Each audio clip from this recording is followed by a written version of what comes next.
The children seem drawn to you. That's a strange thing for a young man to say. I can't find my parents. Me neither. They're dead. Will you help me find them? No. Can't you see I'm busy?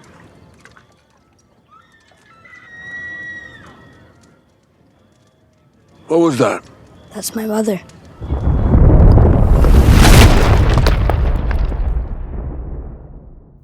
Hello, all. Welcome back to What's On Tonight, a podcast with elaborate, quirky, and unpredictable conversations about TV, movies, and more. I'm Becky. And I'm Mandy. And if you guys hear some snoring in the background of this episode, I have 3 dogs surrounding me right now, snore very loudly, and that's better than barking. We'll take it. Unlike everybody else in this episode, we're going to let sleeping dogs lie. So much to say about that. I have everything to say about that. And I've been holding it in for 3 days now. That's what I've been wanting to dig into every time we've been on the phone and been like, nope, we can't say it. We can't say it. Yeah, we've talked quite a bit this week so far. This is Wednesday. We're recording on Wednesday. And we have started to talk about the episode and we're like, no, stop. And then we'll start again. And it's like, okay, I'm hanging up the phone because we are not going to discuss this yet. Yeah, we've been podcasting together this month for officially a year. And I think the last 2 episodes are the first time that we have both really struggled to not be like, girl, and have to like hold our thoughts before we get behind a mic. So I'm ready. Well, today we are covering episode 7 of HBO Max's show Welcome to Derry, titled The Black Spot. Please note this is a spoiler-filled podcast, so if you haven't seen this crazy episode yet and don't want to be spoiled, just come back and check us out after you finished watching. All right. Episode 7 was written by Jason Fuchs and his 3 friends, Brad, Caleb, Kane. Ken, guys, it's one man, Brad, Caleb, Kane, who may be 3 kids in a trench coat, and he tricked the machetes. I don't know, machetes, you might want to look into that. Anyway, and it was directed by, speaking of which, Andrew Machete himself. You could so feel that in this episode. Yeah, they were definitely bringing the best parts of the It franchise to the direction and the pacing of this episode. For sure. So, speaking of this episode, would you like to tell us what happens? I would love it. In 1908, Bob Gray, the original Pennywise and Ingrid's father, is lured into the woods by the entity disguised as a child and never returns. In the present, the Bowers mob arrives at the Black Spot demanding Hank, and when the patrons refuse, they set the building on fire. Halloran saves Hank, Ronnie, and Will, while Rich dies, saving Marge by putting her in an overturned cooler.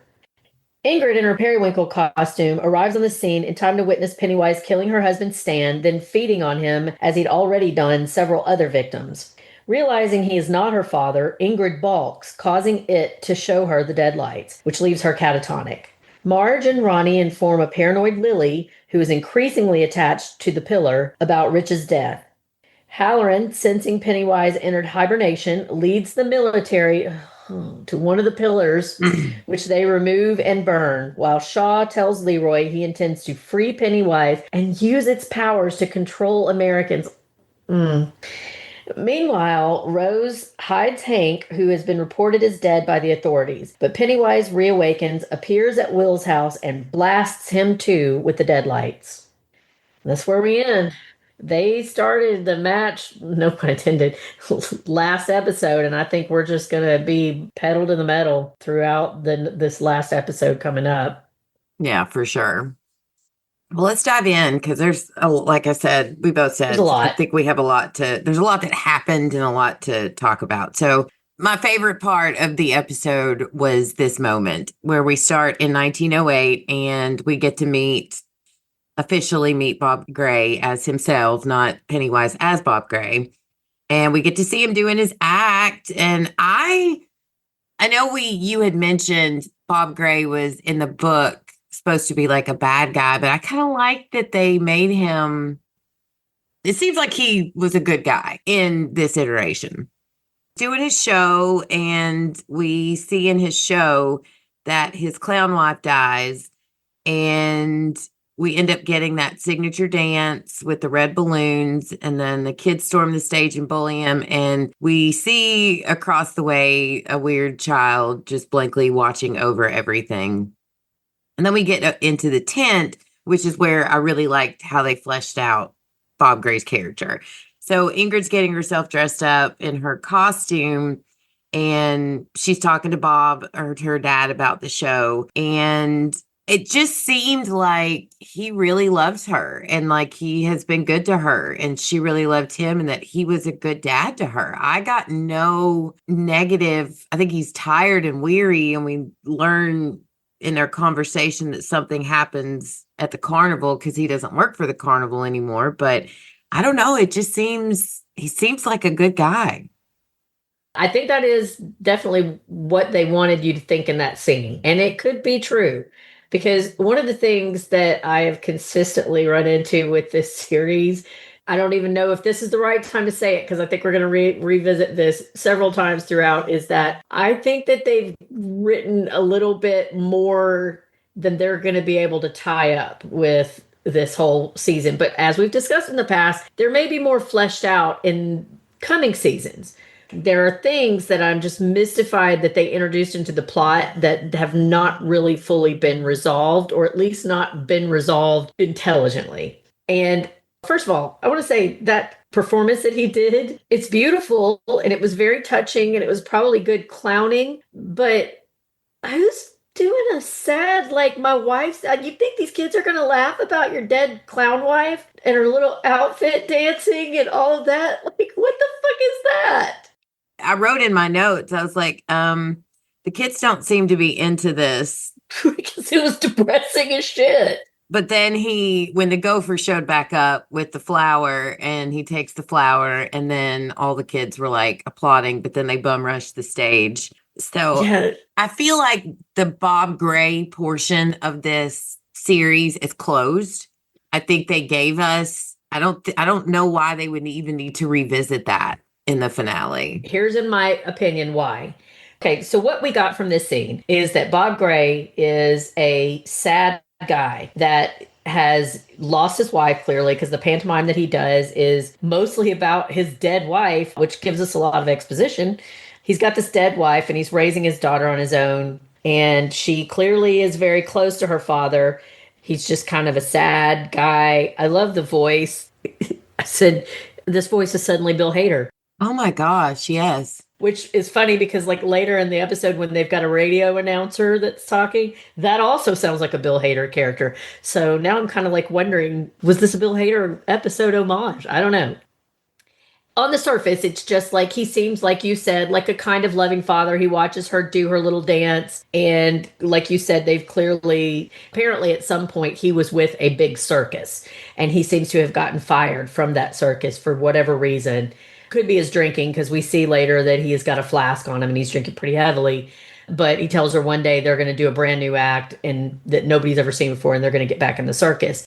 But it's not just that he's going to get back in the circus, but that he's going to do something that they've never seen before. And that's like the first father-daughter act. Giving her the name Periwinkle, and she's like taken aback by it. And he's like, you can change it if you want.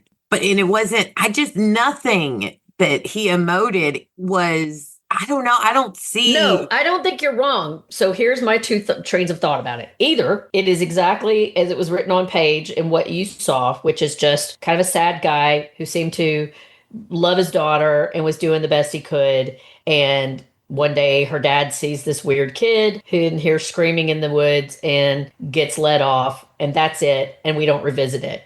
If that is the case, I'm going to be furious with this scene, because if that is the case, that in no way, shape, or form explains why Ingrid is willing to straight up murder bunches of people in order to occasionally see a monster that eats things for a couple of seconds every 27 years. Because no amount of logic makes sense.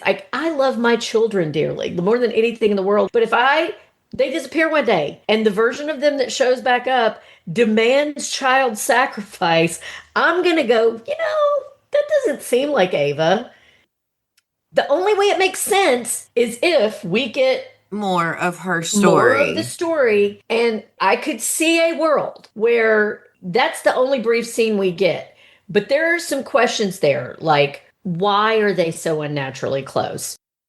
See, I didn't see any of that as unnaturally close. They were just Well, a I mean, father they're and close enough that daughter. she was willing to be totally okay with him showing up as a child eating clown every 27 years. But that's No, there's no normal grief that makes no, that. I'm not saying that. I'm saying that I don't see the way, when they gave her the handkerchief and the guy explains it away like it was probably wolves that got him. All we see is her cry. We don't Right, know what has happened between that moment and current time. right. So, We don't, but I don't. The whole premise would have to be that before her real dad died, she had such a connection to him that she truly believed that some part of him lived in a clown that came and ate children that kind of looked like him, but mostly ate children. So the only way, in my mind, that makes sense that she would be willing to sacrifice people to him is if they already had a kind of fucked up relationship. If they don't, and he's just a normal dad, then they're going to have to really sell me on her life being super fucked up between 1908 and 1937 because she was already sacrificing, or 35. So something really fucked up is going to have happened between then and well, 1935. that's what I think. That's why I think they're headed. Maybe they are going to need to because as it reads, it's just that simple. He was a pretty okay dad who lost his wife early and disappeared one day. It makes zero sense to me that she was willing to sacrifice children and other people just to have a half a second little glimpse of him every once in a while. That just it doesn't make sense. So I am on the fence with them even giving us that scene. I liked it. I loved all of that. I loved getting to see non CGI Pennywise. And I I did like stand that. by what I said earlier in the series is that non CGI Pennywise is far scarier than the CGI up one. And I it was agree. great to see Bill Skarsgård as Pennywise. Because when Yeah. he CGI'd up, he still does a great job. I'm not slighting the actor in any way, Yeah. but there's Well, just something so I agree. We're not there yet. I skipped ahead a little bit because I was just going on my rant about Ingrid, but I didn't dislike the scene. I just, because of how everything ended up, I'm going to need more exposition about that relationship. Because if it's just genuinely that he was a pretty decent dude and he disappeared one day, then her future actions and past actions make no sense to me. I don't know. It makes sense to me because she's dealing with a very traumatic experience. She's dealing with it during very formative ages, and God knows what her life was like without him later Yeah. on. And so I'm choosing to just take this for what it was and know that if they get these two other seasons, we're going to get more backstory Well, into that's my why hope. she ended up the way. That's how I walked away from it. So I had no ill feelings whatsoever. This was, like I said, my favorite part of the episode. Maybe after they get their next two seasons and we put it all together as a tapestry, some of these big questions I've still got outstanding will be answered. Yeah. One thing though, I love that they included the kid be the one that lured Bob Gray into the woods. I find that very creepy. Creepy kids are the worst. Oh, they are. Yeah, they're one of my favorite horror tropes. Children of the Corn remains one of the greatest, creepiest movies of all time because of those children. And as we discovered this week, that ties directly back to Bill Skarsgård's character in the short-lived TV show Castle Rock. That was his character in Castle Rock, that weird, mysterious kid who is some iteration of it. All right, well, let's move on to what I'm calling the burnt spot. But bump. Oh, bum. Y'all, wow, There's so much Richie's happened ghost here. drums giving us a Oh, little snare. yeah. So we basically pick up there where we left off. Bowers and his mob of angry white men approach the building. And they come busting in after one of the guys gets in to tell them, hey, we've got trouble coming. And they, of course, come in guns drawn. Did you notice they were all wearing like Halloween masks, Yeah. vampire, Monsters. Frankenstein, Yeah. monsters? Yeah, I was like, that's very fitting. Because usually Yeah.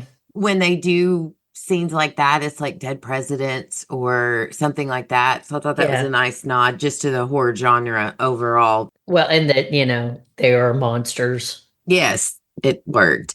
I loved the way they got the shots of the kids, the crowd, and intermingled all that with the dialogue of what's being said.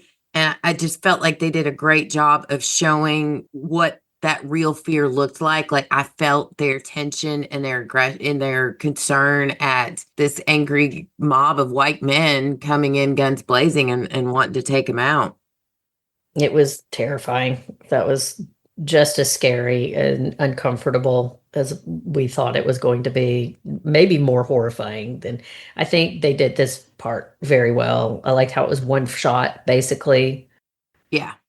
What I kept thinking about watching that were the earlier scenes where they kept trying to gaslight Charlotte Hanlon and telling her, this isn't the South, ma'am, and trying to imply that racism didn't exist in Maine, that the North was so much more advanced and refined. And here they are just straight up murdering innocent people, everybody getting shot. Justice is the fire, but the people getting shot around the windows.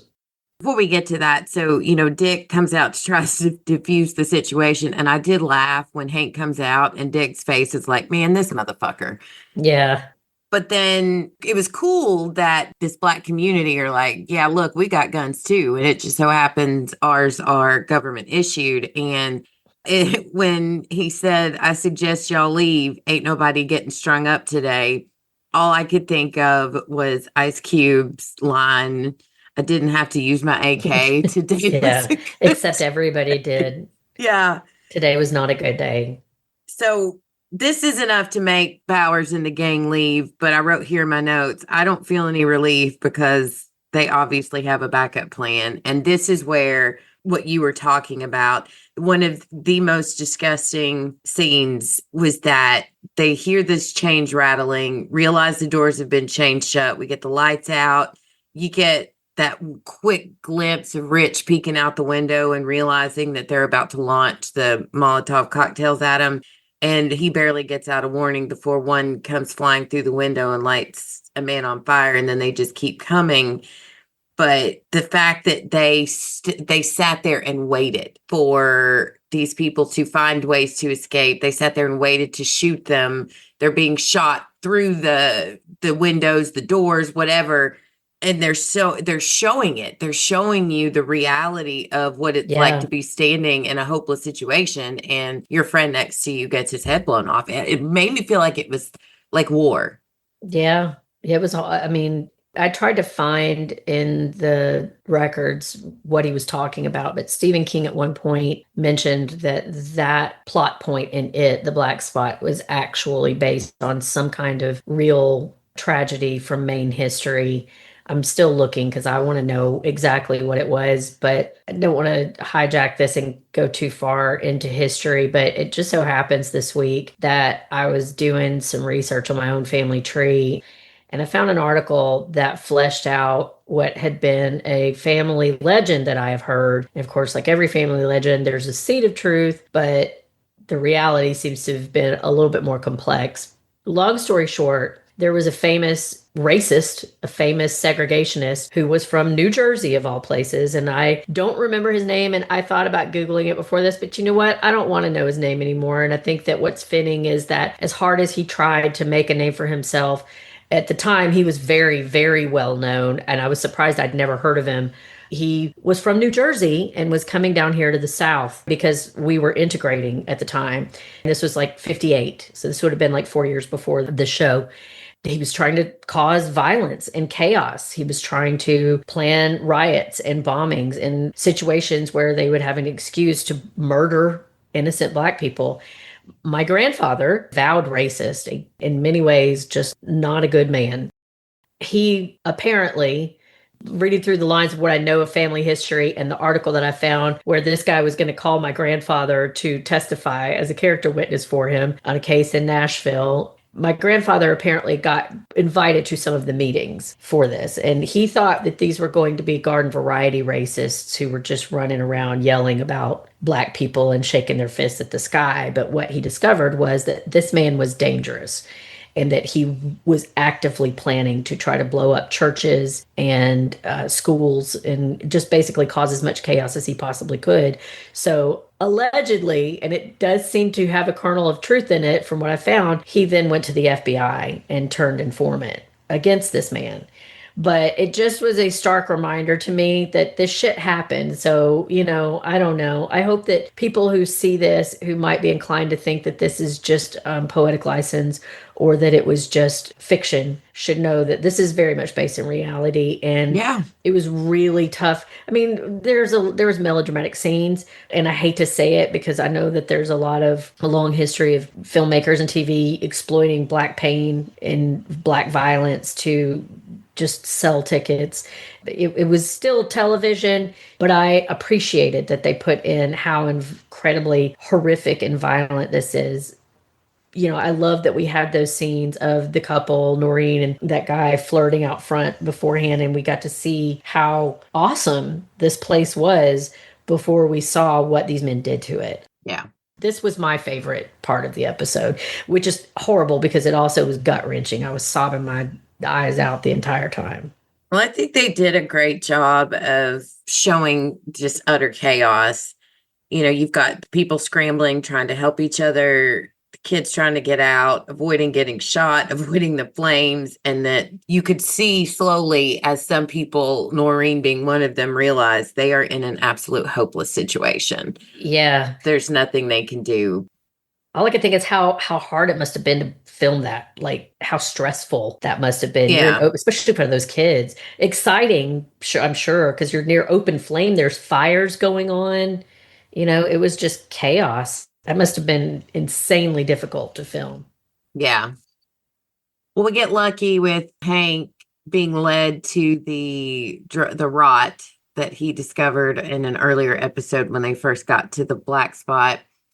And was that Sesqui, the original war chief who... I think so, yes. It? Okay, that's who I thought it was. And I was like, good callback there. I appreciated that.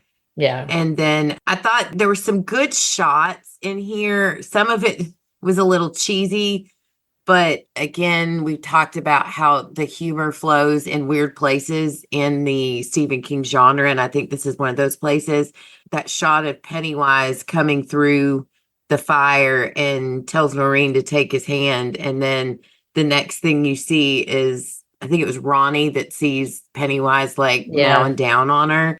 Yeah, man, I put on there, Pennywise is literally crip walks over to Noreen while she's sitting there freaking the fuck out. Yeah. He's like, I got this, boo. Yeah, he's like, hey, girl, what's up? I did think it was funny when he said, what's the matter? Do I have face on my face? Yeah, I was like, horror, good with Pennywise. Yeah, I was like, yeah, really? I do think that is one of the points where the humor actually worked. It did. Zombie Uncle Sam's a little over the top. That was kind of funny. I rolled my eyes at first, and then on second watch, I was like, okay, I'm going to give that its flowers. Yeah.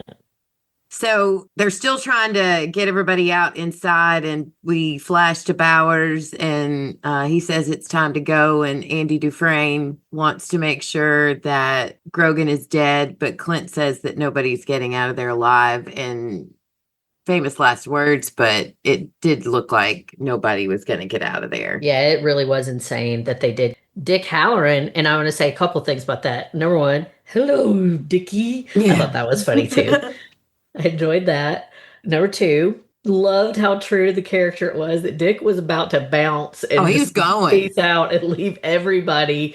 And it was also true to his character that he then went and went back and was even brave enough to realize he needed to ask that war chief how to find the kids. But third, I think it'd take me like 3 days tops if I was Dick to get used to talking to dead people. Well, you are of a different mind. Like you would welcome waking up one night and 47 dead people are in your room, like it freaked me out for a few asking days. questions. It would freak me out for a few days, but here's how I think about it. So one of my biggest fears is straight up, like I don't want to die. I never want to die. I love being me. I am awesome and cool, and I want to keep on doing this for the rest of eternity. So the idea that there is nothing after death is terrifying to me.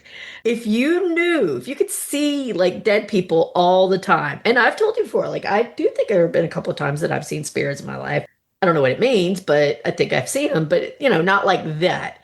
If I could see that all the time, that just means you know that when you die, you're going to keep on balling. And so they're just people. I feel like that'd only be scary for a few minutes. Yeah, I hope that in the event that I do end up seeing dead people, that it's like the TV show Ghosts. Where they're all cute and dressed in, like, maybe one of them silly and doesn't wear pants. And yeah, did you just see that? I did see that. Girl, Y'all, I told you. We were talking and something just flew on my computer. I told you, Becky, since we started doing the show, I have never noticed it before. I got dead people in me. Mm-hmm. They're letting you know, look, we're sprinkling fairy dust on Becky, Mandy. That's oh my weird. God. Oh God. It definitely looks like there's somebody behind you. There's not. Stop it. Move over. I need to see. Okay, it's your chair, but the way you're sitting, it looks like there is like a dude's head and a shoulder behind you. Yeah, I see that now, and thanks. So yeah, moving on. I'll be over as soon as we're done recording this podcast for a night of comfort spooning. Well, so, I don't know how comforting it would be if the ghosts show up. I'm clearly cool with just having more people to talk to. Well, I want to bring them to your house. Be like, I'd like to meet you to meet Mandy, and she's going to take it from here. Yeah. So Dick is trying to get the kids out. He's successful with Hank, Will, and Ronnie, but as Marge and Rich are trying to make their way to the exit, they obviously get trapped by burning debris. And this tore me up. I had to pause. I had to blow my nose. I had to wipe my eyes, start again. First note I wrote is Rich got Titanic. It reminded me of the whole, yes, could both of us fit? There was definitely room in both. Yeah. And Rich had plenty of time while he was doing that beautiful, sweet soliloquy that also had me sobbing. But I also was thinking, you got plenty of time to be like, shouldn't you be looking for a way out or something? There's probably another cooler there somewhere. But I wrote off the silliness because of the seriousness of it was very the sweet. moment. So I loved Matilda. I tip my hat to you. A lot of people deserve Emmy nominations for their work in this show, but when I think of who deserves one most, it is this young lady. The look of anguish on her face when she realizes there's not enough room, when Richie is laying on top and he's trying to calm Marge down, and he's like, do you remember what you said about knights who sleep with something by the bed? Well, we don't just pee in pots. We also protect fair maidens. Yeah. And then he goes on recounting the moment first saw Marge. She caught him staring and said, take a picture. It'll last longer. And he was like, I didn't know what that meant, but I remember thinking later, what I should have said is, I wish I could. I know. That's your shoe poem. You didn't get to see it in the shoe. I am disappointed I didn't get the shoe poem because I had this whole vision that, again, machetes, you need to call me. I have ideas.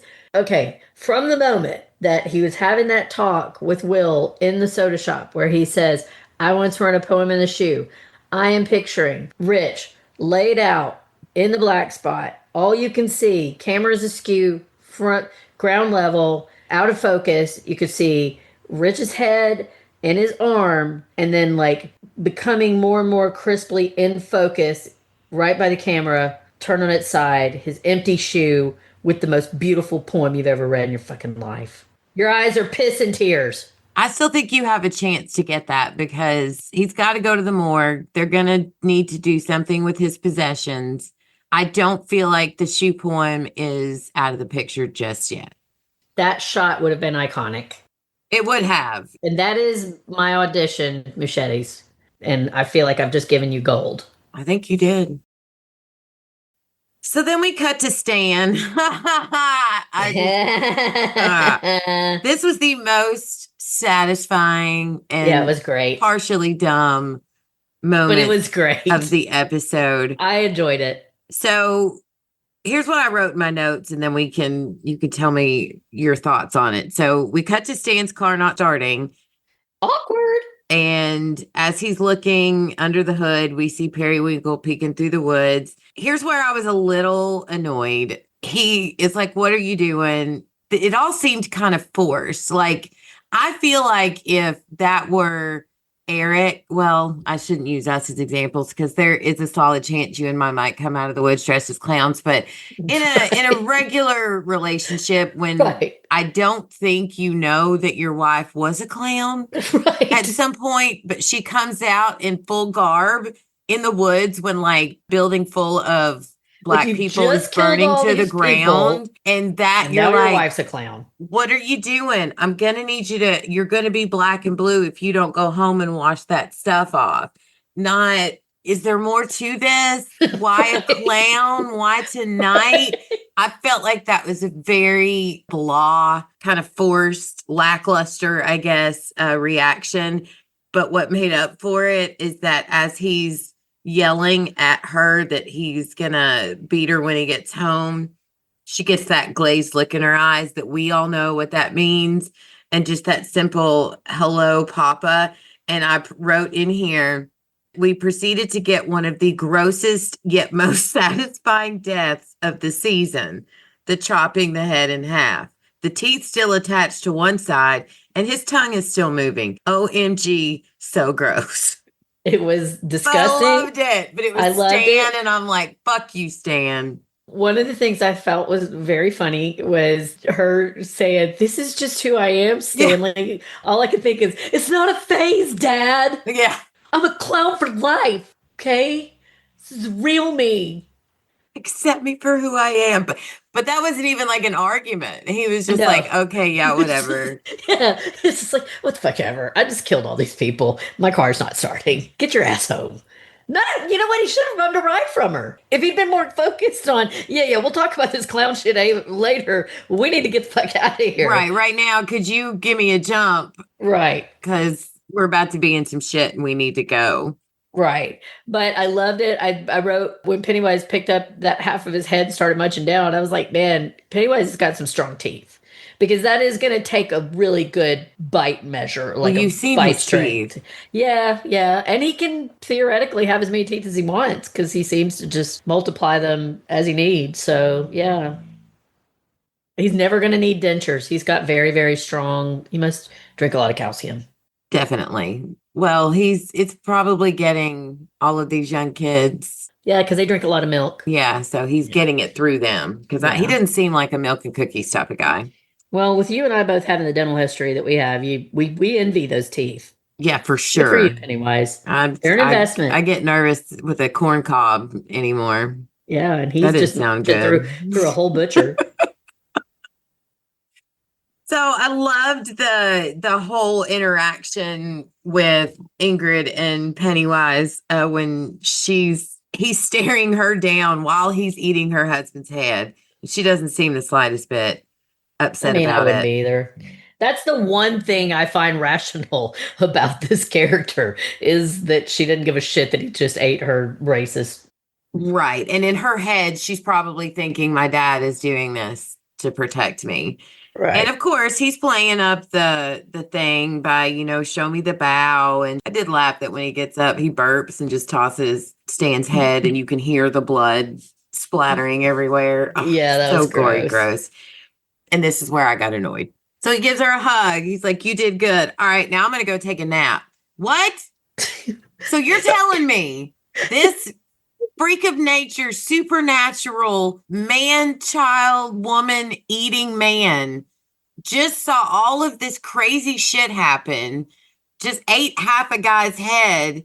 This woman is standing here crazy as fuck, like, you're my daddy. And he's like, I'm going to go take a nap. That's how it ends. So our friend Sam sent us a bunch of screenshots of just different things she'd seen on social media about this episode. And one of them, I think, is from Twitter. And it's some guy named Drip Soprano. And he said, I finally watched episode 7, and you're telling me Pennywise literally just hugged Periwinkle and was ready to go to sleep? Like if she didn't stop him, he'd just let her live? Bro really just accepted he's got a child now. Yeah. And it was like he was just like, fine, I guess I'm your dad. And she was too stupid to leave it at that. I know. And that's where a second point of absolute annoyance is that she's confused and begs him not to leave her, not to abandon her again. And then she gets like this evil glare and grin from him. And that is the one thing that tips you off, Thank that you you. realize this motherfucker is not your dad. You are Come on on. my page now. This is why that original scene was not fully enough for me, because it doesn't explain why, after everything else we've seen this season, including her willingly holding a kid's hands while he eat her, and she's deliberately, because all of these people's blood is at least as much on Ingrid's hands as anybody else's, including Hank Grogan. And I don't want to really get into the topic of how fraught it is to introduce this very real historical precedent of a white woman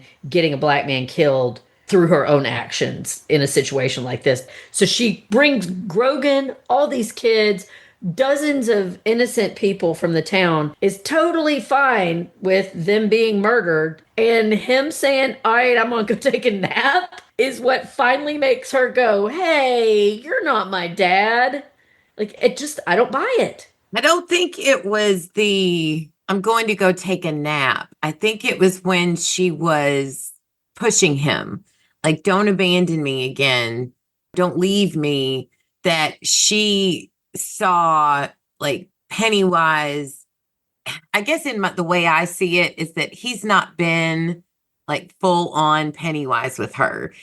He's playing her with, like, when she's in that locked room after Mabel gets murdered and he pops up as Bob Gray. He's purposely But he did the baiting same her. thing here.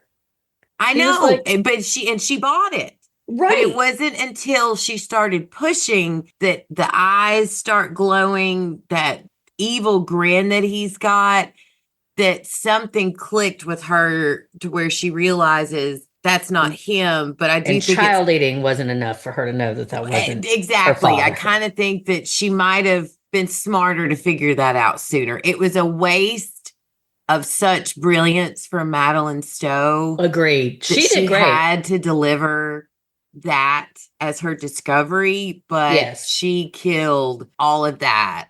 The only way that I am going to feel better about that storyline through this season is if in the following 2 seasons we get more story about Ingrid Kirsch's history. I think we will. Well, I hope that it explains some of this, that it fills in some of these, what I think are pretty big plot Yeah. holes. This could be where a little more exposition would work. But if they are planning for 2 more seasons and going back to 1908, there's a lot of room to explore her. What's her name? Jeez, Ingrid. And get all of that. Yeah. Well, that's my hope.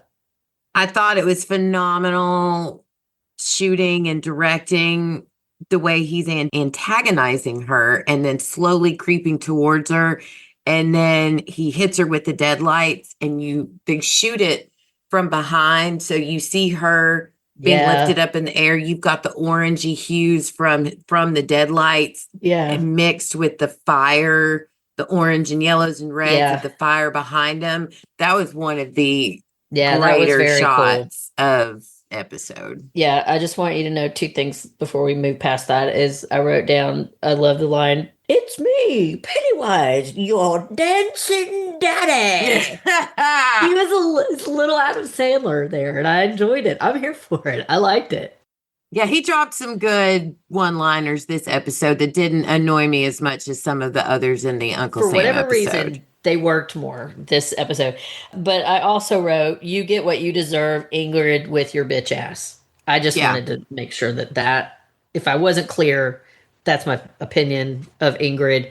Love you, Madeline Stowe. You did a great job with this character. I hope you are cast. I don't know how they would have her in 35. Maybe if it's flash forwards. I don't know how, but they need to get her De-aging, back. CGI, man. You know what I'd like to see? Oh, I'd like to see like your theory of okay, remember the last episode, or I think it was last season of Fargo, where they had Jessie, what's her name? That British actress as the wacky nurse, like the weird nurse from Wisconsin, who was like super cheerful and all about cleanliness, but meanwhile she was secretly a serial killer. Yes. That's what I want to see for Ingrid. I want to see that Ingrid lost her shit in 1908, and she herself was a serial killer in the times when Pennywise was sleeping.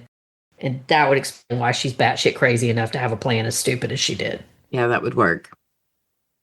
All right, so next we get the aftermath. I thought this was another well shot and directed scene, and that's why I knew you could see the Andy Machete all through this episode. The way the voices are muffled. Yeah. When I watched the first time, I watched without captions. When I watched to take notes, I watched with captions because it just makes it easier to catch. Yeah, that's smart. To catch stuff. But the firemen going through the wreckage, they hear Marge. More great acting by Matilda looking absolutely bewildered. And then she goes back and we get that shot of Rich's lifeless body propped up against the cooler. And I know this is weird to say about dead people or especially a dead child, but this is television. I thought he looked really peaceful. I know, which is a strange choice Stoic. because he was in a fire. How did he not get burnt? It did make sense that very few of them had burn scars or anything like that. But I just liked like when he put her in there and was so stoic, like he didn't cry, he didn't wail, and then that just peaceful shot of him. I don't know. It really touched me for some reason. It was man, that whole storyline had me just crying like a baby. I'm not going to lie. But I think if they had made it more gory, if they'd given him a death, it almost felt like they were deliberately trying to give him a hero's death. I think they did too. Yeah, he not just in the fact that he sacrificed his life, but like in that almost a romantic hero's death, because he was a romantic hero. He was such a sweet little lover boy. But I think that if they'd made it gorier, some of the tragic romance of it would have been lost. And I think that's probably why they chose to get. And I think it was a choice that they didn't want him to get killed by Pennywise. That this little heroic guy, got to go out protecting someone protecting a girl. Yeah, protecting the girl he loved. Like that. Yeah, he had a great life. He had a short life, but he was such a heroic character. I think they wanted to give him a heroic death. And letting him have that scene with Marge where he basically looks like an angel. Yeah. And instead of it being gory and gross, I think that was a deliberate choice on their parts. And hey, if they got it out quick enough, he definitely could have died of smoke inhalation. That's usually when you hear about people burning up in fires, that usually it's blessedly die of the smoke inhalation before the flames get them. So I don't mind them not making his death gruesome. Yeah. But I thought it was really sweet to show Ronnie come in from one side and Will come in on the other side. And then they just all have that moment together with Rich. I'm curious, though, what you thought about when everyone's outside looking like they've been through hell. And we get that one lady who takes her wig off and is just laughing. Is she just overwhelmed and crazy from the events, or is she like Pennywise affected, or was that just showing a breakdown? Yeah, I just think that her mind was broken. I want to know how you felt about that scene. What did you think about them having her as a Black woman take her wig off in that moment? I think for the 60s, it was a very, it was a very natural thing, because not to go off on a tangent about Black women hair, but it's still often nowadays you hear stories where it's unacceptable to have your hair natural. So it was very common, like Charlotte gets her press curl done, so her hair is straight. It didn't bother me at all. It was a very normal, natural thing that it still had women, and now it's with all ethnicities, white women, everybody's wearing wigs now. It is a big thing. Wig sales are a big Yeah. deal. But I thought it was very true to the time and true to, I thought, hammering home just another level of what it's like to be a Black person and not be able to fully be yourself, and then to witness this and you're just broken and nothing at that point matters. So who cares? Does that make sense? Yeah, that's definitely what I got from it. I just was curious if you had a different perspective, because I do know that wig culture and black hair in general is, we've had a lot of conversations about that, and I know that is a thing, and it's something that most white people don't really understand how complex that relationship is. So I thought that was an interesting choice that they included it, and I was just curious what you thought about it. But yeah, I felt pretty much the same way, that it just showed that all of her inhibitions were gone, because why? What did it even matter anymore? What matters now? Look what just happened. And, Yeah. it was tough. So I have here Leroy shows up with Charlotte, and Leroy, I wrote on here, Leroy, shut the fuck up. like, no, hey, how you doing, kid? Sorry, you just saw people get their heads blown off, eaten, and burned alive. You shouldn't have left the house. Yeah. Oh, I was so annoyed with him on that one. Yeah. Oh, Leroy's world is about to come to a very bad place for the rest of his life. It's not good. Will tells them that Dick saved him, and I don't know the guy's name, but I'm just calling him Colonel Douche. Calls for Hanlon to come over and talk with him.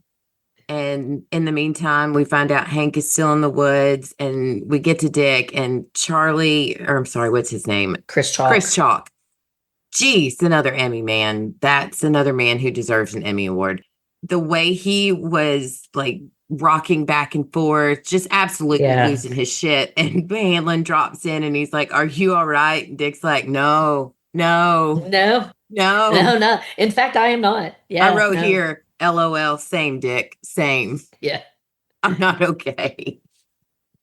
So help me understand something here. I know this is probably explained better in Dr. Sleep, but he says he had to talk to one of them.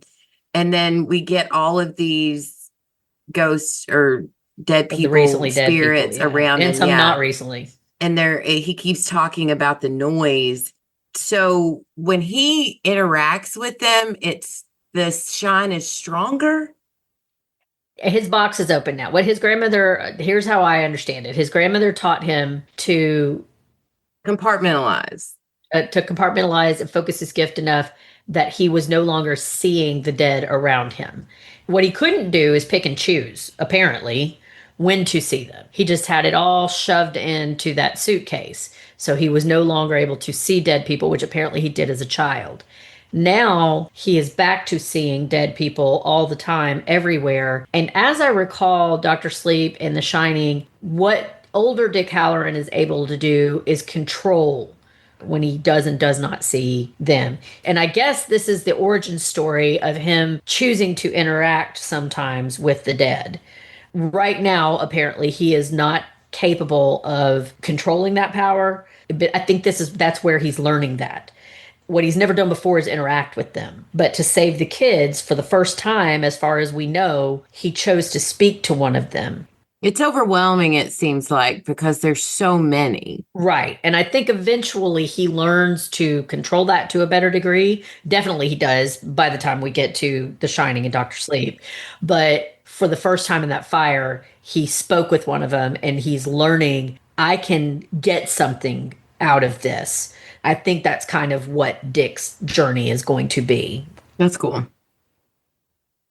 Well, Dick tells everyone that he can't feel it anymore because it's gone to sleep, but he believes that he can find the pillar if they follow Sesqui. Who knows where the pillars are? And this is where I'm like, Dick. Why, Dick? Why? In what universe does this? Why now have you not figured out these assholes do not need to be messing with this thing anymore. Is it because Right. does he still believe they're going to use the pillars to kill this thing? He has to, because after I seeing what cannot he believe just he's still. saw, I don't know if it's just that commitment. I'm in this. There's nothing I can do. Let me just go ahead and I don't know. I was very disappointed that he continued on, but I also understand that the big part of the end of this story is leading them to that. But we'll get there. So Leroy and Charlotte are in the car, and this is another Leroy's pissing me off moment. I wrote, shut the fuck up about your GD mission, Leroy. Leroy still talking about the damn mission. Whatever. Charlotte should have given him that face like that meme of Viola Davis picking up her purse. And walking out from How to Get Away Yes. with Murder. Yes. Yes, that should be Charlotte Hanlon right now. Yes. So we end that little section and we go into what I'm calling fake news. We see the town of Derry, the hustle and bustle going on. We get a glimpse of Lily hanging out, and we learn on the news that the fire was caused by an electrical issue that broke out at an illegal colored speakeasy on the outskirts of town. Many dead, including, this is where I got pissed, the Negroes responsible for the tragedy. And then they were like, Stanley, our beloved butcher Stanley is dead because he showed up to help. Oh my God, I was so fucking pissed because waited for Derry and people in general to spin the bullshit to where the marginalized race looks like the bad guys here. And Right. two, this shit's still happening today in Right. 2025. Yeah, but they're not racist. They're not Southern, so how could they be racist? Oh, that, as Peter Griffin would say, that really ground my gears. Grind it. I love that we got it all from that radio announcer who did, and again, sound just like a Bill Hader character. And my favorite line was, no one could, rest in peace, Stanley. No one could fillet a tenderloin quite like you. Or your head. Oh, Yeah. It was gross, but funny. I'm like, that was, if I could have picked a way for him to go out, that was a pretty good one. that's a pretty dang good one. Of all the deaths that we've seen this season, that's the only one that's really been satisfying. Yeah. And I hope there's a couple more. Oh, yeah. I hope To Shaw's go. is even better. Yeah, Shaw and Bowers. So we go to Rose's place, and just a quick plug, we spent a little bit of time last night with the amazing Kimberly Guerrero. Amazing. And that woman is incredible. But Mandy and I joked when we got on to record, it's like, it's so fun to talk to these people and then see them on TV. And it's like, oh, hey, I just That's my talked to friend. them. Yeah. Like, we know them. So it was cool. Yeah. And she was a lovely, intelligent, fascinating, and we could have spent hours talking to that lady. She was just incredible. We were so grateful that she spent her time with us. And she didn't give us any Easter eggs, except a little one, which I don't think is much of an Easter egg because I think we saw this coming, but she promised us there's going to be a big fight coming. Hope so. Yeah. So we get to Rose's house, and she's telling the people that the cycle is complete, that it sleeps. We learn that 23 people so far were dead from the Black Spot fire, and then 17 children were killed during the cycle.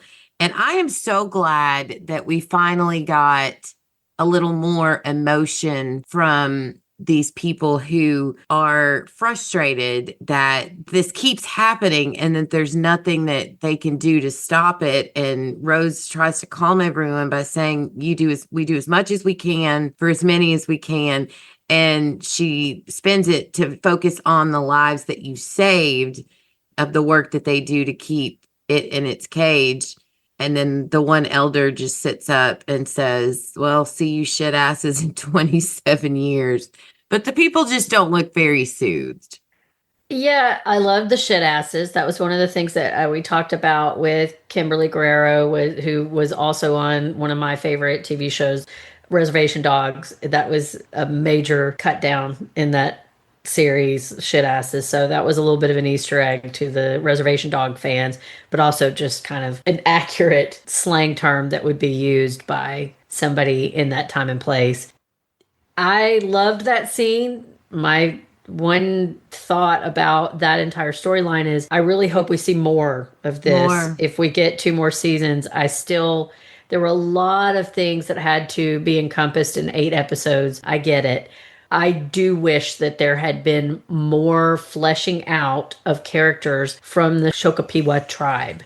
I wish that we had seen more. Like, do we even know the names of anybody besides Taniel and Rose? Not really, no, but I do believe that if they get at least another season, the way they're going back in time, and it's got to be more of a focal point as we go backwards, because they played a much larger role in the initial trapping of it, learning about it, understanding the cycles. There's so much more that we could see. So I hope that they're going to deliver then, if they're not fully going to give us everything that I think this storyline deserves now.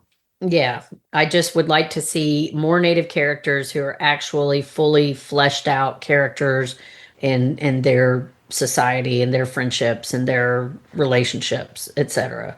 Because more than anybody else, like you just pointed out, they're the ones that have been battling and controlling this thing for the last several hundred years, at least. Yeah. So next up, all I wrote here is fucking Shaw. We get a beautiful aerial shot of Derry over the new dig site. And then again, I wrote fucking Shaw. And then Dick's still not doing great. And I don't think Sesqui is too happy with him. Yeah, I don't know how she could be. That's all I have to say about that little segment.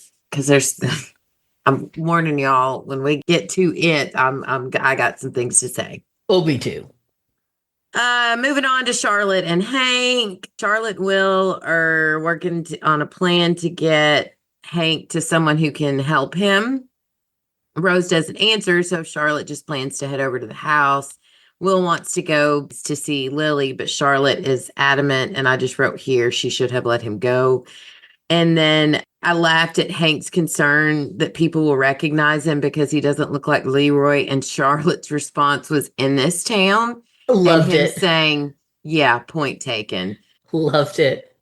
It's a common thing for small towns to have that every all Black people look alike mentality. Yeah, well, I wouldn't even say that's necessarily relegated to small towns. Well, it's just where I experienced it. Yeah, it is the truth. And there are a lot of people that are like, don't all Black people look alike? And Derry definitely seems like an all Black people look alike kind of town. For sure. Well, there's only 5 of them there, so. Right. Well, now. Yeah. Oh, God. Ooh. All right, so we move on to Lily, who is hanging on to that dagger like it's her new boyfriend. And I noticed that her mom seems a lot nicer now that it's asleep. Yeah, that is interesting. Weird. Yeah. Weird. They deliver the news that Rich is dead, and then they all go to the standpipe and start packing up his things. And I thought it was very sweet, sad moment when Marge sees the plane and makes the joke how he could never make it to Main Street with one. And then true girl power, they just all embrace Marge in a big hug. And I thought that was just a very, very sweet scene. It was. It was very sweet. I want to talk about Lily and that shard of the pillar for a second.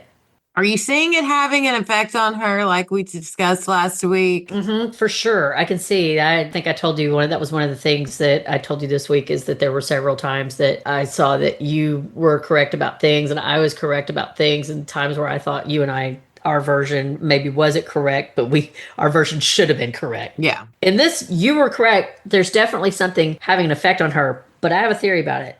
And haven't seen anybody else say this. So one of the things that I've tried to delve a little bit into is learning as we go through this series, refreshing my memory about some of the greater Stephen King lore.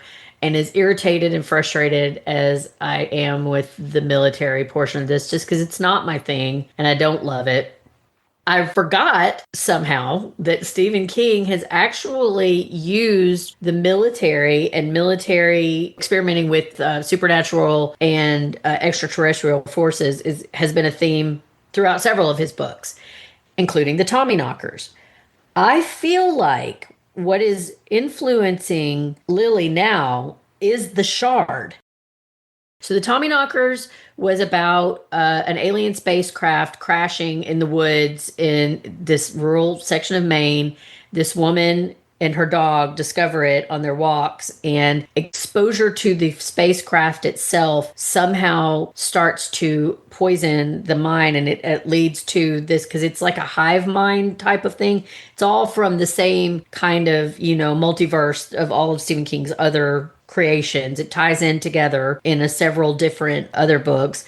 A military organization called the Shop that is vaguely involved in all of that. They also show up in The Mist and another Stephen King book, Dreamcatchers, where it is these hush hush military organizations that are somehow making these alien landings worse. So that actually does that storyline is kind of pulled from Stephen King, but in the Tommyknockers, it's the ship itself, it's the alien technology and exposure to it that starts to take over these people's minds. And so the native people have had these things encased in turtle shells for all of this time. Rose had it in a safe. Exactly. She wasn't walking around clutching it for, weeks on end and holding it to herself. But I have a theory that piece of equipment itself is what is causing Lily to go crazy. That's where I was leaning towards last week, is I think that dagger is having a negative effect on her. I don't even know if it's negative. It may be. Right now it looks negative. It definitely looks horrible. Dangerous. She looks depressed. She doesn't look good. She looks like they do in the Tommyknockers. But then there's also a part of me that thinks like maybe it's the ghost of the native people that used the war chieftain, that maybe it's their influence and that they're going to use Lily as a weapon. She's becoming the weapon. That'd be cool. Yeah, but I could also see that it's just going to make her batshit crazy. Which is what I'm thinking. But yeah. I like the making her a warrior type situation. I like that. All right, so we're moving on to the section which I have been dying to say out loud, and I'm calling Indiana Jones and the Pillar of Doom. This is so stupid. This is what I wrote in my notes. I'm sorry, but this whole thing reminded me of the Ark storyline in Indiana Jones. The music that plays, the discovery of the shell, the dramatic shot of it being opened, the looking up shot of everyone standing over the dig site, the way they load it into the crate, lock it, load it onto the truck, the ridiculous musics that playing.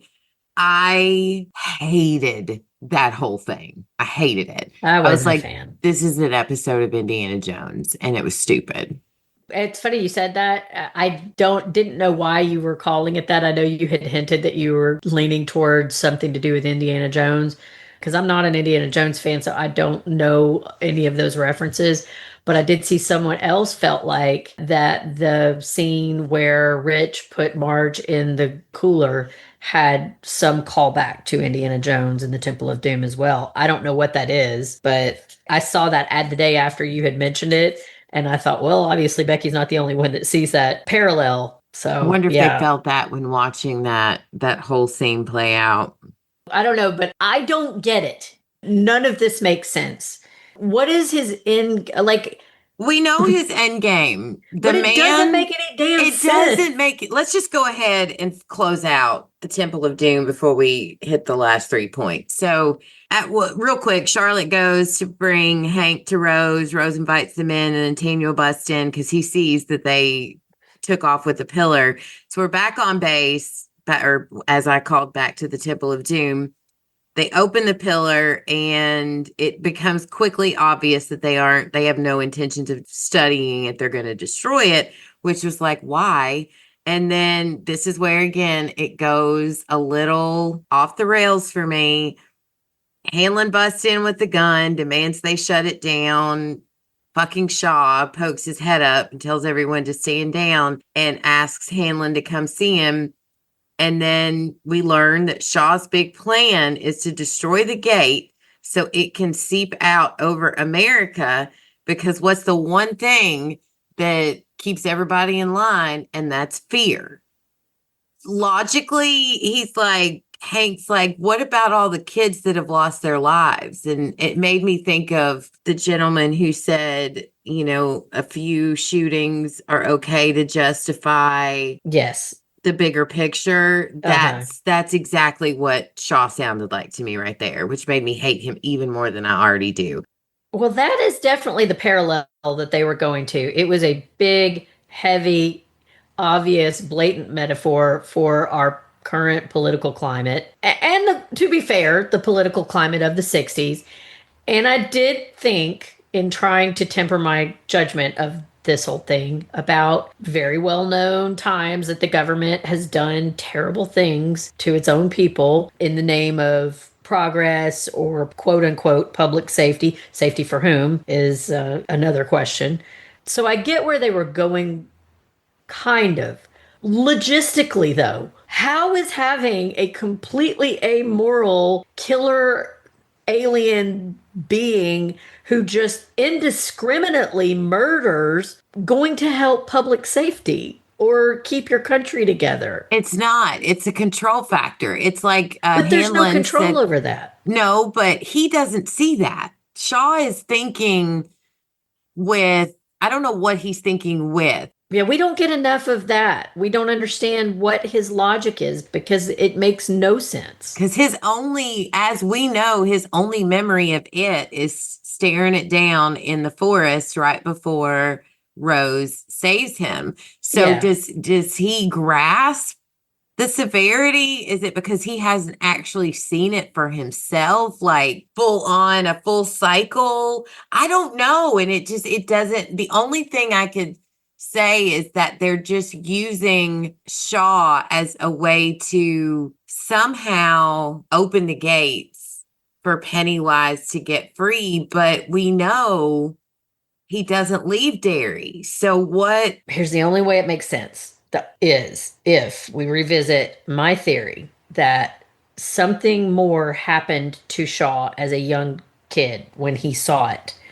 That perhaps he saw the deadlights or something like that. And maybe not this entire time, but at some point it was able to draw into Shaw's consciousness to bring him back to Derry to do this dumb fuck plan so that it could escape. That is the only way I can imagine that this is going to make any sense. From what we already have on paper and on screen, his logic does not hold. And he's even said we're not trying to control it. So if you're not even trying to use it as a directed weapon, you're just letting the tiger loose in the hen house. How is that going to save your country, buddy? It's just going to eat your country. It's going to eat your country, and it's going to cause more chaos because that's what it wants, is fear. And yes, fear can be used to keep people in line, but fear, as we've learned under it, makes people do insane things that is not along the agenda of making America great again, as right. Shaw basically was saying. I don't like it. I don't like how they ended it. Unless they have some much more exposition about whatever Shaw's mindset is in this next episode, the idea of just letting it go on the United States just doesn't work. It does not work. All right, so next we go to Wakey Wakey. We go from the pillar being burned in the fire to a cool shot, a transition shot into the sewer entrance. I thought this was very well done.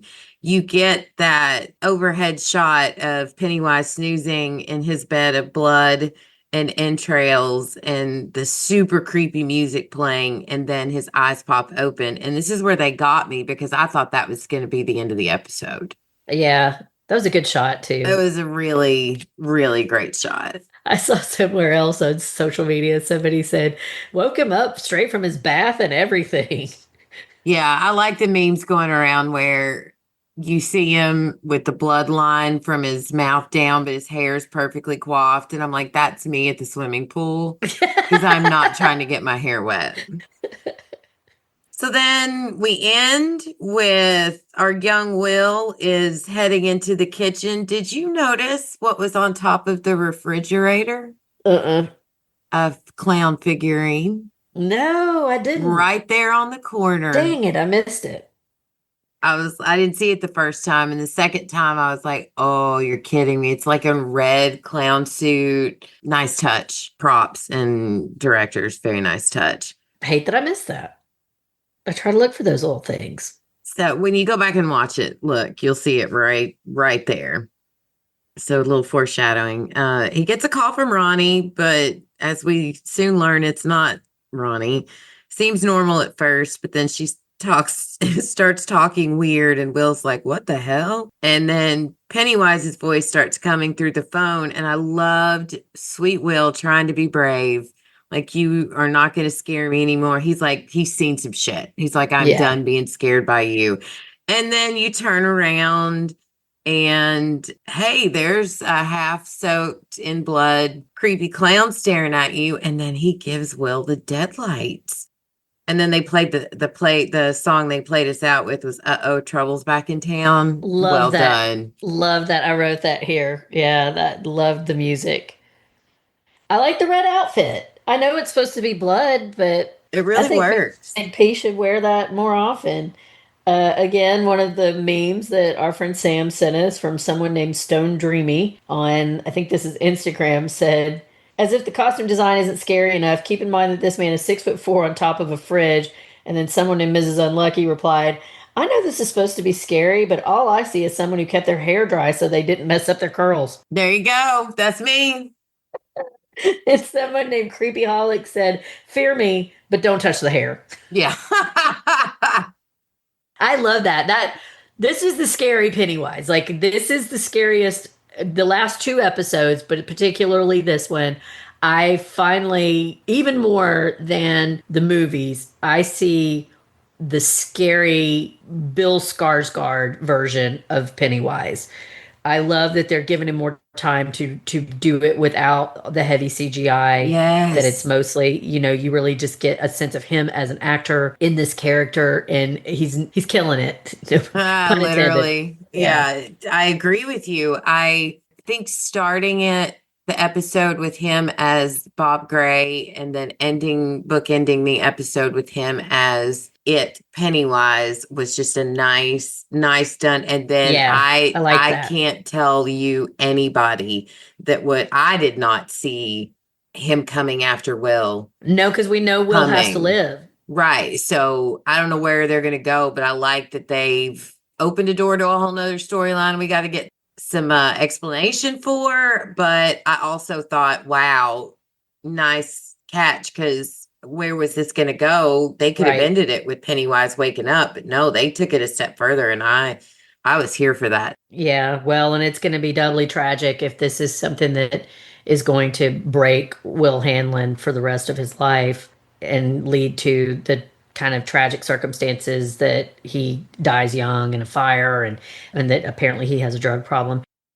It looks like they're headed that way. Yeah, he might just be permanently fucked up forever, which is going to lead to a lot of regret for Leroy staying on the mission, even though it ends up costing him his son. Because obviously, if he doesn't escape Pennywise relatively unscathed, this is all a result of Shaw burning that pillar and making it so Pennywise got... And I'm going to say something here. If I got woken up from my nap and I had to go back out and do more work, I would be very angry. You ain't seen nothing yet. Yes. Forget just I was kids. napping. I'm coming for all y'all. Yes. I was asleep. Okay. You don't wake Mama up from her nap. He was in his mud soak. He was getting his facial. He was hands ready to massage him at He probably had like a whole evening of like Housewives lined up that he was going to watch. And he's about to get caught up on our podcast. Right. And now y'all got him back out killing kids again. I don't blame him. At this point, I'm mostly on his side. Now that he's killed Rich, I'm mostly on his side. Whatever he's going to do after this, I'm like, y'all deserve it. Most of you, other than those poor kids. All right. Well, that leads us to our final thoughts. Yay or nay? I am a yay on this one. Like we discussed, there a few things took me out of it, but what they did right, they did so right, which makes me okay to not be as annoyed with what they did wrong. They did really wrong. So I'm going to give this 4 half Stanley heads out of 5.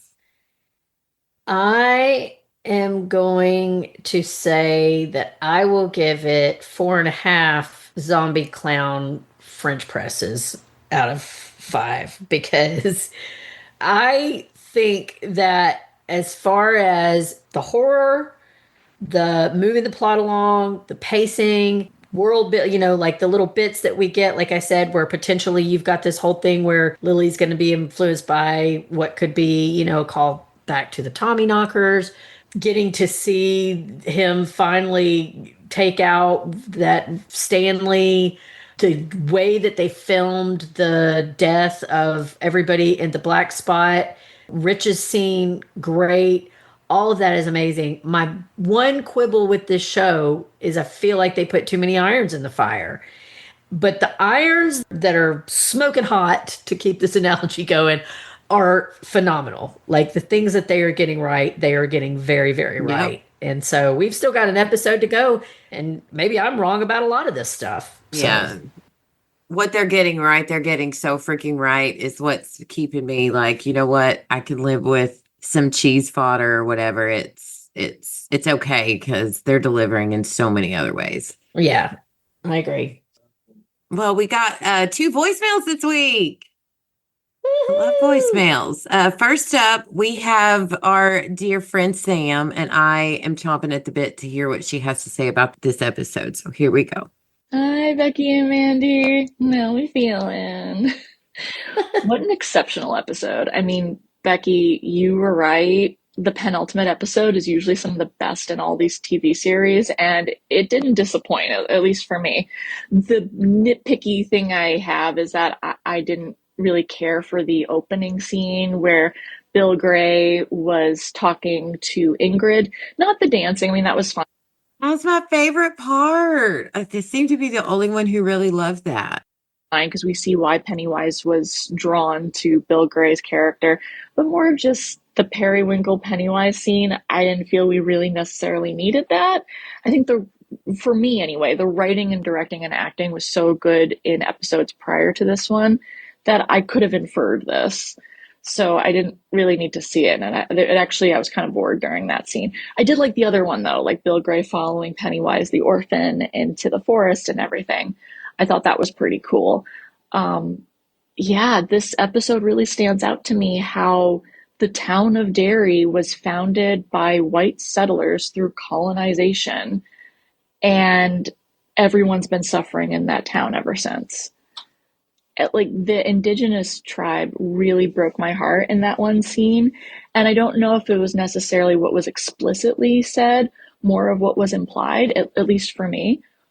The indigenous tribe had never asked to be the world's guardians against Pennywise. It just happened to be that's where he landed, that's where the people found him, and they said, okay, like now it's our job to protect the world from this creature, and we're going to build a cage, and we're going to do all this, like the flashback showed. And they can't leave. Like they have to stay, and they have to protect the world from this monster. That's the story I want to hear, Sam. They're skilled enough, and they're not delusional with manifest destiny like the white colonizers are, so they know that they will be able to accurately protect everyone. And here comes the white settlers coming in, colonizing this town and being like, we don't care if there's a monster, we're going to stay here. And now the indigenous tribe, who has to stay there and protect the town and protect the world, has to just watch these children die every 27 years. It's like the worst trauma anniversary. And they are helpless. Like, their job is to stand guard. And that is a very important job, but I get a feeling we're going to see pretty soon. And like, what are they going to do? Like, Rose told Shaw about it. So, like, yeah, maybe you can tell the people of the town. But look what happened the one time she told Shaw he grew up to become a military person, and now they're fucking up everything. Yeah. Now they want to use this monster as a weapon, because of course white colonizers do. Like, the indigenous people wanted to coexist best they can. White colonizers manifest destiny, conquer and take because that's your moral right. And I like that the show is bringing in the ideas of manifest destiny, because that has been very much weaponized against Black and African American people, as well as the indigenous people of the lands. And we're seeing it. It's just a constant cycle of misery. No one benefits from manifest destiny and white colonization. No one, not even white people. And we're seeing that. The people in the town of Derry, like, the adults are so disconnected from their children. Their children are dying, and they're like, oh, well. Like, it's a constant Pennywise poop infection. And it's just every generation they're going to lose children. And it's like, yeah, no one's winning in this. And so we see Shaw be the epitome of that. And in the same episode where we see Rich just sacrifice himself and be this hero and the kids crying and mourning him, we see Shaw saying, well, collateral damage is acceptable. And it's just so heartbreaking, because that's exactly what manifest destiny and colonization says. They say that. And his like rationale, and I know there's going to be some people who are like, the military wouldn't act like that. Ugh. I gotta tell you guys, I've never served, but nothing he's been saying is really out of pocket from the stories I've heard. Like, that kind of works. I mean, we need the military, and we have true heroes in there. And what coexists in there is a hierarchy of power that permits abuses of power. And it is about power and control, because that's just how it's set up, at least in the American military. And we're seeing him take advantage of that. We've never seen anyone else talk to Shaw. Like, when Hamlin says, like, I'm going to go to the DOD, and then Shaw's like, don't let him leave the base. Yeah, I bet. Because I think, honestly, the Department of Defense would be on board for just about everything Shaw wants to do, except that Shaw is destroying their one and only failsafe to catch Pennywise. Like, they'd be like, yeah, that sounds good. We'll get, utilitarian control, because that's what we want, a hierarchy and that kind of stuff. But then we want to put the genie back in the bottle. So what are you doing? It's our only That weapon. part. And we don't want them killing our troops. So I do think the Pennywise poop has infected Shaw's brain like a prion disease. Pennywise prion poop disease. I do think he's going very overboard with that, and it's just kind of crazy. But we're seeing manifest destiny from the top down. And of course, we're seeing the people of color being like, you're crazy because logic. It's just so rough to watch. And okay, Pennywise in that cuddle puddle of organs and blood was just really gross. Just him sitting in there like an alligator, like ugh. And some people like to soak. Okay, Sam. He was in the kitchen. I did not expect it. So what? He can go to sleep for 27 years and he pops back up? Oh my goodness. So sorry, this is going really, really long, my little soliloquy, but this episode was just so good. I cannot wait to hear what you ladies have to say. And what would you do if you were faced with a crisis that Pennywise was getting free? That he was getting free? I mean, I'd run like hell. Yeah, I'd be gone. I'm telling you right now, I wouldn't even have still been there. I would have moved the second I even heard a rumor about a crazy clown eating people. I wouldn't even have been there for all of that. If a perfectly normal clown moved next door to Becky, she'd move. I would be moving, yeah. Unless it was Cam as Fizbo. I don't know that there is a perfectly normal clown. Sorry, clowns. But, a non-space, the million-year-old space alien clown that eats children. Well, next up, we got a voicemail from our good friend Steve Brown. I hope this is alive, Steve. I don't know if it is, but I hope it is. For you listeners who are familiar with Steve, his live Steves are the best. So here are his thoughts on this episode. Hello, what's on tonight? This is Steve. I'm getting caught up with It, Welcome to Derry. Yay! I'm watching In the Name of the Father. It's almost over towards the end. And I just was wondering, before I live Steve, or try to live Steve the next one, we'll see how that goes. When did serving alcohol to minors I know it's the 60s, but still, serving alcohol to minors doesn't seem very right. It I was do so not like where this wrong. is heading, especially with the title of the next episode and these guys pulling up to the black spot, which is the title of the next episode. And here we go into episode 7. Oh, and of course, instead of starting right back where we left off, we're flashing back to 1908, and I guess this is the original Pennywise? Hey, I can't do it. I'm not going to live Steve this because it'll be too weird and long, and so I'll come back when I'm finished the episode. Hey, just finished the episode, and whoa, they have a few things to wrap up in the last episode, and of course I'm sure there's going to be more seasons of this because wow, the military melted down one of the pillars, they woke it back up, and it's out, and it appears to have gotten will. Oh, I don't know where this is going to go. Wow, can't wait to hear you guys you all talk about this one. I'm sorry that I haven't been present for this one, but this one I can't live Steve these. It's been a rough series, but we're coming up to the end. One more episode, and then let's see what happens. All right, talk to you later. Oh, thank you, Steve. Yay!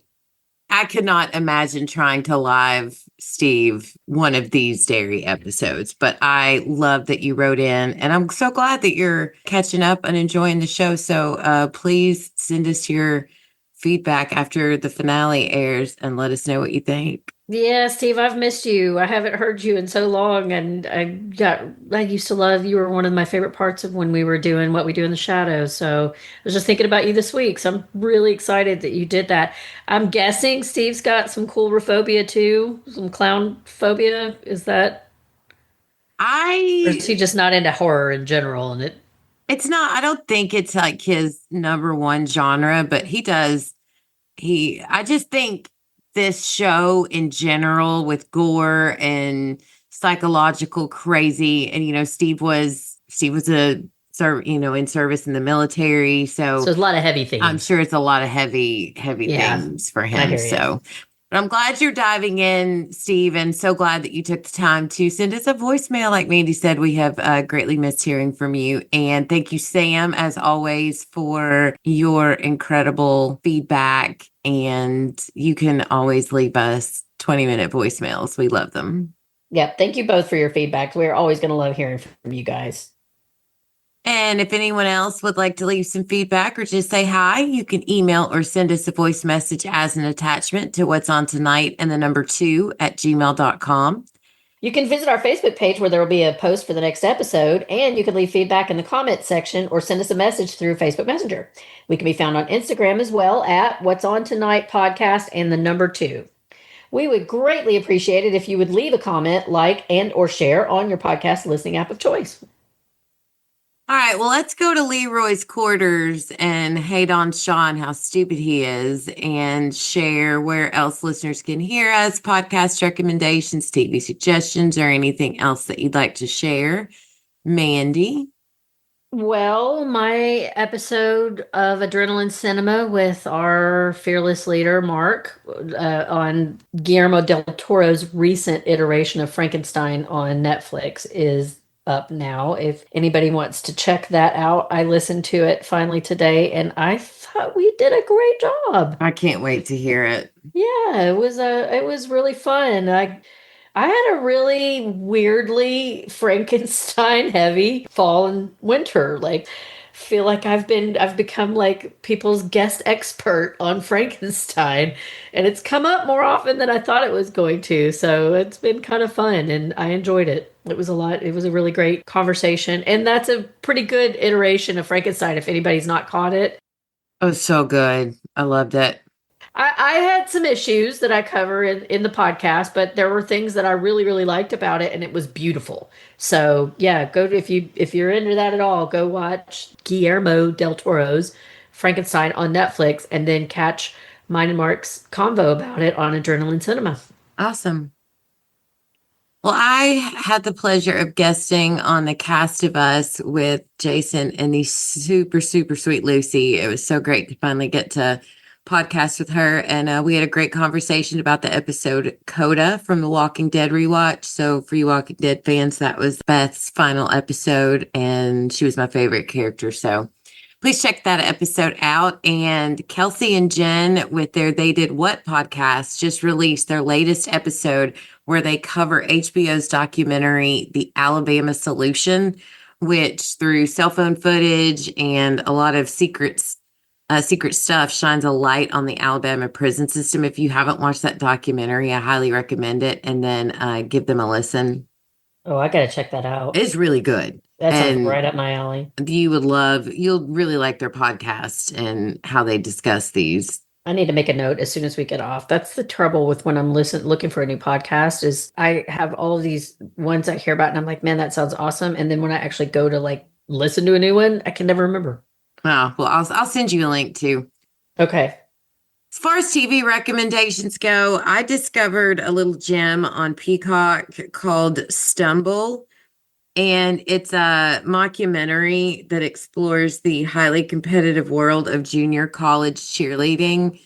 It is so campy, cheesy, funny. This woman who was like the Navarro coach, if you've ever watched whatever that show is on Netflix about the real cheerleaders. She was like that lady, like coaching this super awesome team that keeps winning championships. But then she lost her job and had to go find another job with a smaller school. And she's trying to build up this cheerleading program. And it's cute. I highly recommend it. Yeah, well, as we covered in our interview with Kimberly Guerrero, one of the many things that she and Becky share in common is that they are both former cheerleaders. Mm-hmm. That's right. Go, go, G-O. As always, a big thank you to Mark and Pirate Core Entertainment for giving us this platform. Please visit the Pirate Core page. You can find it on our Facebook page, and there you can find our podcast, as well as other podcasts like Dinner for Her with our very own Mandy, Adrenaline Cinema podcast, and Panels to Pixels podcast, as well as other projects that Mark is working on. And please note in show notes for every episode, we post the links to all of the podcasts that Mark and Pirate Core Entertainment have. That wraps up our coverage of episode 7. We will be back next week to discuss the season finale titled Winter Fire. That is a dead callback to the poem that Ben wrote for Bev in the Losers Club. Yes. Your hair is like winter fire. My heart burns there too. Yep. Oh, man. Here we go. Home stretch, guys. Here we go. Well, thank you everyone so much for listening. What we have once enjoyed, we can never lose. All that we love deeply becomes a part of us. So please love each other, y'all. I'm Becky. I'm Mandy, the dancing clown. We'll catch you next week when we grab the remote and see what's on tonight. Bye.